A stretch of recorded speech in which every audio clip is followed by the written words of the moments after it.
السلام علیکم ورحمۃ اللہ وبرکاتہ۔ آج ہم لوگ پڑھنے جا رہے ہیں سورہ بلد کا ترجمہ اور تفسیر۔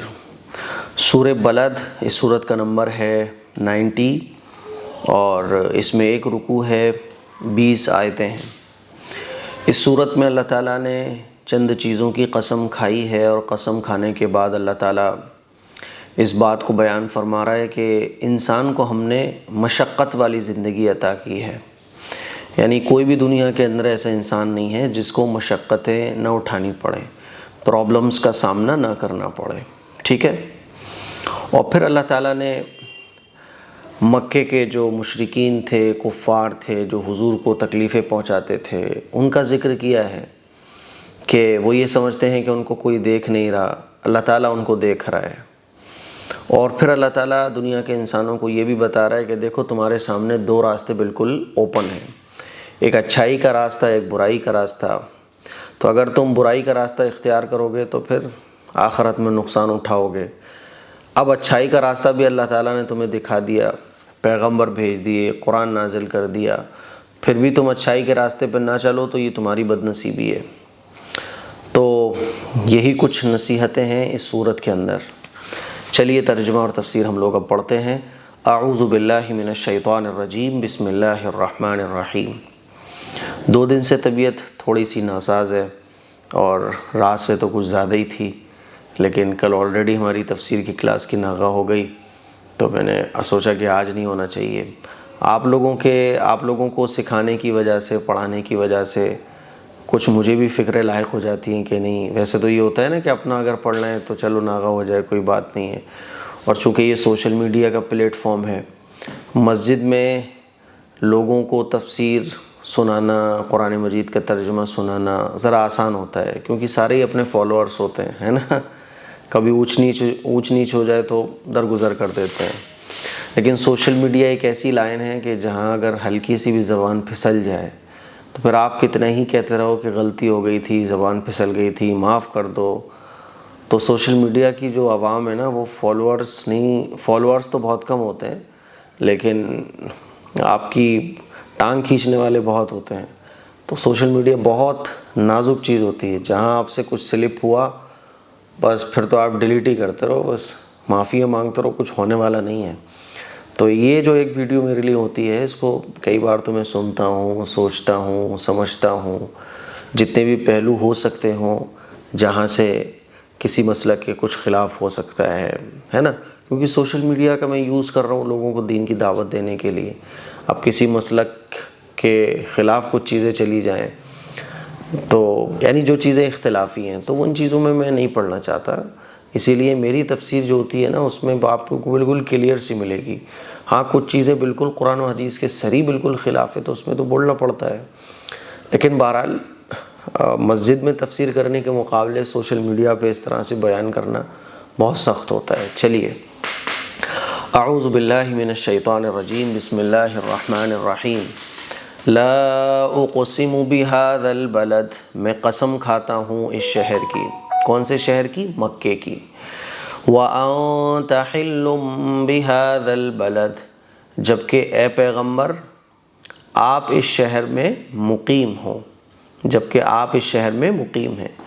اللہ تعالیٰ نے مکے کی قسم اس لیے کھائی کیونکہ یہ دنیا کی سب سے بابرکت جگہ ہے، اور دنیا کی سب سے بابرکت جگہ میں سب سے بہترین پیغمبر بھی ہیں، تو سوچو کہ وہ جگہ کتنی زبردست ہو گئی۔ تو اللہ تعالیٰ قسم کھا کے فرما رہا ہے، قسم کھا رہا ہے، میں قسم کھاتا ہوں اس شہر کی۔ وَأَنْتَ حِلٌّ بِهَذَا الْبَلَدِ، جبکہ آپ اس شہر میں مقیم ہو۔ وَوَالِدٍ وَمَا وَلَدَ، اور قسم کھاتا ہوں باپ کی اور اس کی اولاد کی۔ ووالد، اور قسم کھاتا ہوں باپ کی، وما ولد، اور اولاد کی۔ والد سے مراد حضرت آدم علیہ السلام، اور اولاد سے مراد جتنے بھی لوگ قیامت قائم ہونے تک اس دنیا میں آئیں گے۔ لَقَدْ خَلَقْنَا الْإِنسَانَ فِي كَبَدٍ، اب ان 3 چیزوں کی قسمیں کھا کے اللہ تعالیٰ آگے ارشاد فرما رہا ہے کہ ہم نے انسان کو مشقت میں پیدا کیا ہے۔ لَقَدْ خَلَقْنَا الْإِنسَانَ فِي كَبَدٍ، ہم نے انسان کو مشقت میں پیدا کیا ہے۔ یہ تسلی بھی ہے صحابہ اکرام کو، کیونکہ مکہ والے بہت حضور علیہ الصلاۃ والسلام کو، صحابہ کو ستایا کرتے تھے، کیونکہ مسلمانوں کی تعداد بہت تھوڑی تھی۔ تو اللہ تعالیٰ نے فرمایا کہ ہم نے انسان کو مشقت میں پیدا کیا ہے، دنیا کے اندر تو مشقتیں ہونی ہیں، ہاں جو نیک اعمال کرے گا، مشقتوں پر صبر کرے گا تو وہ آخرت میں اونچا مقام پائے گا، اور جو اللہ کی نافرمانی کرے گا تو مشقتیں تو اس کے پاس بھی ہیں، بڑے سے بڑا پیسہ والا ہو پرابلمز اس کے پاس بھی ہیں۔ ہاں ہمیں وہ پرابلمز نظر نہیں آتی، پرابلم تو ہر شخص کی لائف میں ہے، تو بعض دفعہ دعاؤں سے بھی کام نہیں چل رہا ہوتا ہے، دعائیں قبول نہیں ہو رہی ہوتی ہمارے حساب سے، کیونکہ پرابلمز ختم ہی نہیں ہو رہی، ہم دعا کیے جا رہے ہیں، مسئلے کا حل ہی نہیں نکل رہا ہے، ہم حل تلاش کرتے چلے جا رہے ہیں۔ تو ہمیں یہ سمجھنا چاہیے کہ دنیا تو سنگم ہے خوشیوں کا، پریشانیوں کا، اور انسان کو پرابلمز، تکلیفیں آئیں گی ہی ہر حال میں۔ تو اللہ فرماتا ہے لَقَدْ خَلَقْنَا الْإِنسَانَ فِي كَبَدٍ، کہ ہم نے انسان کو مشقت میں پیدا کیا ہے۔ أَيَحْسَبُ أَن لَّن يَقْدِرَ عَلَيْهِ أَحَدٌ، کیا وہ یہ سمجھتا ہے کہ اس پر کسی کا بس نہیں چلے گا؟ انسان ظلم کرتا ہے، زیادتی کرتا ہے، اور مکے میں تو مشرکین مکہ، کفار حضور کے خلاف چالیں چلا کرتے تھے، ہے نا، اور کہتے تھے ارے ہم سب سے طاقتور ہیں، گھمنڈ کیا کرتے تھے۔ تو اللہ فرماتا ہے کیا وہ یہ سمجھتا ہے کہ اس پر کسی کا بس نہیں چلے گا؟ أَيَحْسَبُ أَن لَّن يَقْدِرَ عَلَيْهِ أَحَدٌ، اور مشرکین مکہ اور دشمنان اسلام مال کو بھی خوب خرچ کرتے تھے، اور آپس میں فخریہ طور پر کہتے بھی تھے ہم تو اتنے پیسے والے ہیں، ہمارے پاس اتنا مال و دولت ہے، ہم تو بڑے سورما ہیں، یہ ہیں وہ ہیں۔ تو اللہ فرماتا ہے کہ وہ یہ سمجھتا ہے کہ اس پر کسی کا بس نہیں چلے گا۔ یقول اہلکت مالا لبدا، کہتا ہے کہ میں نے ڈھیر سارا مال اڑا دیا، کہ میں نے ڈھیر سارا مال اڑا ڈالا ہے۔ ایحسب ان لم یرہ احد، کیا وہ یہ سمجھتا ہے کہ اس کو کسی نے دیکھا نہیں؟ ڈھیر سارا مال اس نے اڑا دیا، تو کس لیے اڑایا؟ پیغمبر کو تکلیف پہنچانے کے لیے، مسلمانوں کو تکلیف پہنچانے کے لیے، غلط کاموں میں۔ تو وہ یہ سمجھتا ہے کہ اس کو کسی نے نہیں دیکھا۔ ایحسب ان لم یرہ احد الم نجعل لہ عینین، اب اللہ فرما رہا ہے کہ ہم نے تمہیں یہ خوبصورت آنکھیں دی ہیں، تو جو آنکھیں دینے والا ہے وہ نہیں دیکھ پائے گا تمہیں، یعنی جس نے تمہیں آنکھیں دی ہیں، جس نے تمہیں دیکھنے والا بنایا ہے، تو وہ نہیں دیکھ پاتا؟ جس نے تمہیں خوبصورت ہونٹ دیے جس سے تم بول سکتے ہو، تو کیا دینے والا نہیں بول سکتا؟ ہے نا؟ تو اللہ تعالیٰ فرما رہا ہے ایحسب ان لم یرہ احد، کیا وہ یہ سمجھتا ہے کہ اس کو کسی نے دیکھا نہیں؟ الم نجعل لہ عینین، کیا ہم نے اسے دو آنکھیں نہیں دی؟ وہدیناہ، اچھا، ولسانا وشفتین، اور ایک زبان اور دو ہونٹ نہیں دیے؟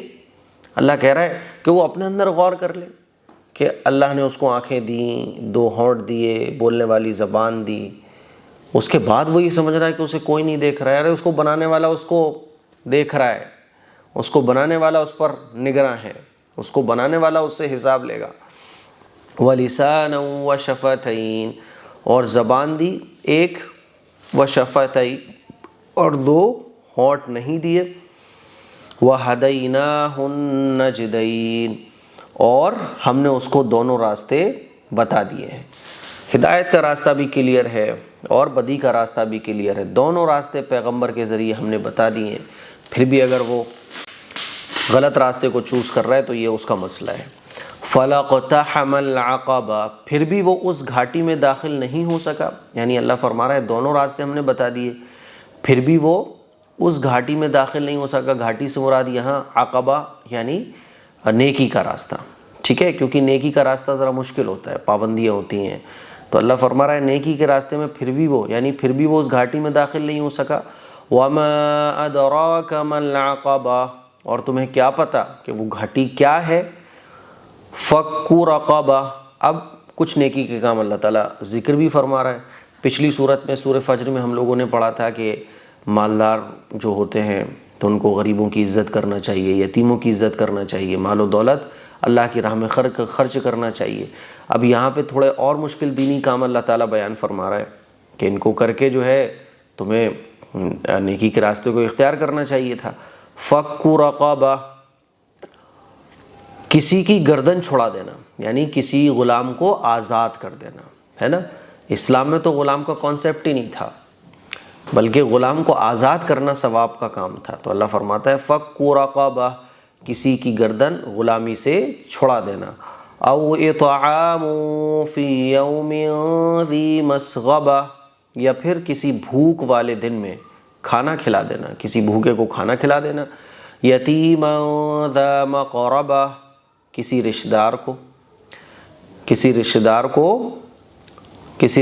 کو یا یتیم کو، یا کوئی رشتہ دار میں یتیم ہو، یتیما ذا مقربہ، کسی رشتہ دار یتیم کو، او مسکینا ذا متربہ، یا کسی مسکین کو جو مٹی میں رل رہا ہو، یعنی جو خستہ حال ہو بہت زیادہ۔ ثم كان من الذين آمنوا وتواصوا بالصبر وتواصوا بالمرحمة، پھر وہ ان لوگوں میں بھی شامل نہ ہوا جو ایمان لائے ہیں اور جنہوں نے ایک دوسرے کو ثابت قدمی کی تاکید کی ہے اور ایک دوسرے کو رحم کھانے کی تاکید کی ہے۔ یعنی یہ ساری چیزیں جب کلیئر ہو گئیں کہ غریب کو کھانا کھلانا ثواب ہے، مسکین کو کھانا کھلانا ثواب ہے، غلام کو آزاد کرنا ثواب ہے، پھر بھی یہ جو لوگ برائی کے راستے پر ہیں، چاہے وہ مکے کے حضور علیہ الصلوۃ والسلام کے وقت کے لوگ ہوں اور یا پھر قیامت تک آنے والے کمینے قسم کے جو لوگ ہوتے ہیں جو اللہ کی نافرمانیاں کرتے ہیں، غیر ایمان والے ہوتے ہیں، اللہ فرما رہا ہے پھر وہ ان لوگوں میں شامل نہ ہوا جو ایمان لاتے ہیں اور جنہوں نے ایک دوسرے کو ثابت قدمی کی تاکید کی اور ایک دوسرے کو رحم کھانے کی تاکید کی۔ اولئک اصحاب المیمنہ، یہی وہ لوگ ہیں جو بڑے نصیب والے ہیں۔ اصحاب المیمنہ، جو بڑے نصیب والے ہیں، آپ اس کا ترجمہ ایسے بھی کر سکتے ہیں، یہی وہ لوگ ہیں جو سیدھے ہاتھ والے ہیں، یعنی وہ لوگ ہیں جن کا نام اعمال ان کے سیدھے ہاتھ میں دیا جائے گا۔ والذین کفروا بآیاتنا ہم اصحاب المشأمہ، اور جن لوگوں نے ہماری آیتوں کا انکار کیا وہ نحوست والے لوگ ہیں۔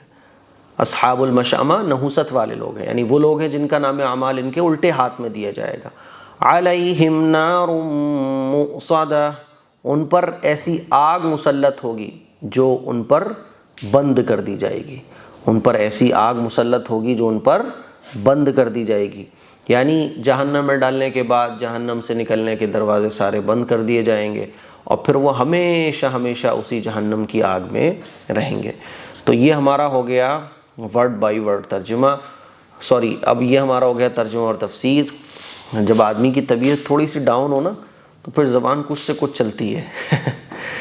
اللہ کی کیسی عجیب و غریب قدرت ہے کہ اگر طبیعت تھوڑی سی ڈاؤن ہو جائے تو کیسا روح کا جسم سے تعلق ہے، غور کیجئے آپ لوگ۔ چلیے ورڈ بائی ورڈ ترجمہ اب ہم لوگ کرتے ہیں۔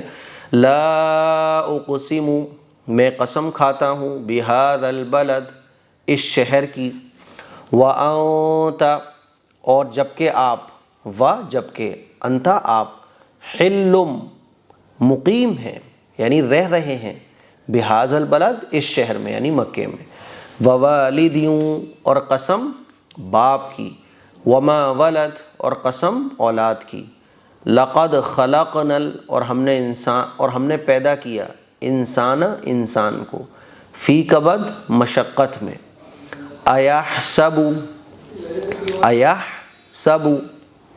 کیا وہ سمجھتا ہے، اللن یقدر، کہ نہیں ہے بس، علیہ، اس پر، احد، کسی کا، یقول، وہ کہتا ہے، اہلکت، میں نے اڑا دیا، مال، لبادہ، ڈھیروں مال، میں نے ڈھیروں مال اڑا دیا، ایحسب، کیا وہ سمجھتا ہے، الم یرہ، کہ نہیں دیکھ رہا اس کو، نہیں دیکھا اس کو، احد، کسی نے، ٹھیک ہے، کیا وہ یہ سمجھتا ہے کہ اس کو کسی نے نہیں دیکھا۔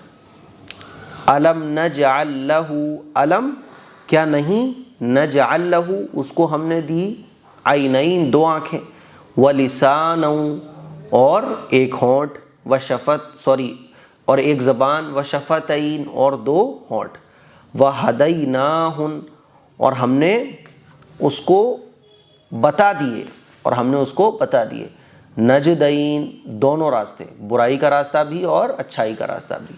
فلا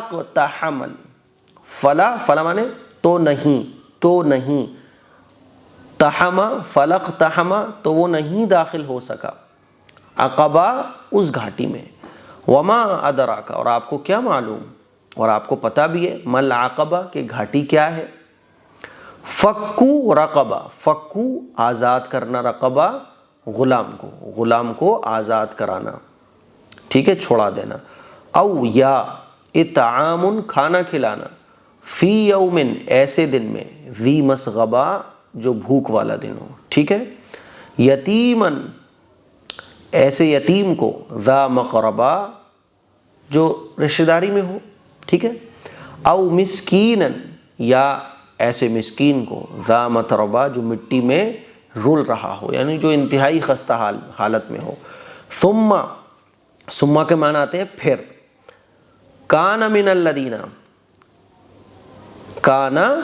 الذین وہ ان لوگوں میں شامل نہ ہوا، ثم کانا پھر وہ نہ ہوا، من الذین ان لوگوں میں شامل جو ایمان لائے، آمنو جو ایمان لائے، وتواصوا اور انہوں نے ایک دوسرے کو تاکید کی، بالصبر صبر کی، وتواصوا اور ایک دوسرے کو تاکید کی، بالمرحمہ ایک دوسرے پر رحم کرنے کی، اولئک یہی وہ لوگ ہیں، اصحاب المیمنہ، اصحاب مانے والے ہیں، میمنہ سیدھے ہاتھ والے، جو سیدھے ہاتھ والے یعنی جو بڑے خوش نصیب لوگ ہیں، نصیب والے لوگ ہیں، والذین اور وہ لوگ، کفروا جنہوں نے انکار کیا، بآیاتنا ہماری آیتوں کا، ہم وہ لوگ، اصحاب المشأمہ بڑے بد نصیب لوگ ہیں، نحوست والے لوگ ہیں، یعنی داہنے الٹے ہاتھ والے لوگ ہیں، ٹھیک ہے، علیہم ان پر ایسی آگ، ان پر نارم ایسی آگ مسلط کر دی جائے گی، نار مانے آگ، موصدہ کے معنی آتے ہیں جو ان پر بند کر دی جائے گی، علیہم نار موصدہ ان پر ایسی آگ مسلط کر دی جائے گی جو بند ہو جائے گی، کبھی اس سے وہ باہر نہیں نکل پائیں گے۔ تو یہ سورہ بلد کا ترجمہ اور تفسیر ہو گیا، مجھے امید ہے کہ آپ لوگوں کو اچھے طریقے سے سمجھ آ گیا ہوگا، اس کو شیئر کریں، دوسروں تک پہنچائیں۔ السلام علیکم ورحمۃ اللہ وبرکاتہ۔